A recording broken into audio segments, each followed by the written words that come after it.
28. Verse 28 is interesting. The soil itself, listen to that word, itself. The soil itself makes the plants grow and bear fruit. First the tender stalk appears, then the head, and finally the head full of grain. An interesting Greek word pops up here in verse 28. It sounds, if you looked at it spelled out, it's the word automate. If you looked at it spelled out in English, it's a word that we get our English word automatic from. Yeah. So here in verse 28, the soil itself makes the plants grow. The word itself in verse 28 is this Greek term that suggests that God has a process for what God's doing in the world. I think what causes us to have nervous breakdowns about where we are with the things we want to do in life is that we mistakenly implant our own will for God's way.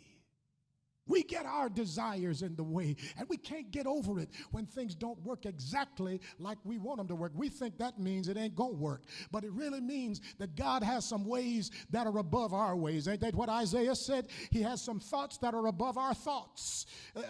This is a cautionary word, y'all, for every person who's a chronic crop watcher. Are you a crop watcher? Do you plant something and then go out in the yard every day, dig it up and see how it's doing? Here's a news flash. If you do that, you ain't gonna get nothing.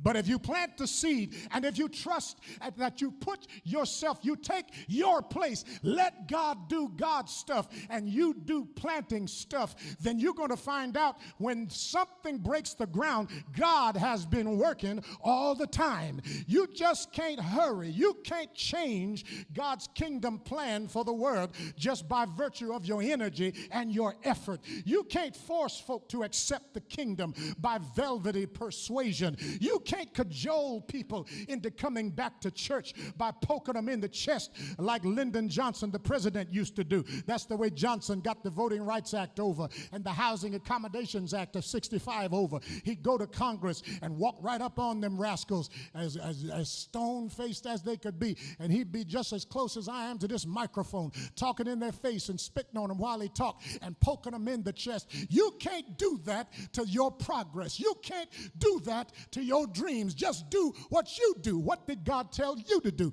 God said you plant the seed. Sometimes that means you plant the seed and make the effort. Sometimes that means you plant the seed and make a plan. Sometimes that means get your house in order, get ready for the harvest when it comes. You just do what God said. Take your place, and then when you've done that, trust God's plan. You can't make people respond positively to Jesus by outsmarting them with clever little gimmicks. One more door hanger or a louder PA system at the block party, that ain't going to guarantee they're signing on for the kingdom. The arrogance of the modern church is that we've convinced ourselves that we've got the power to manipulate the plan of God by our gadgetry and gimmickry. This description of Jesus is an instruction not to do nothing, but it's an invitation to do something, to get on board with God's plan. My friend Dr. Tony McNair says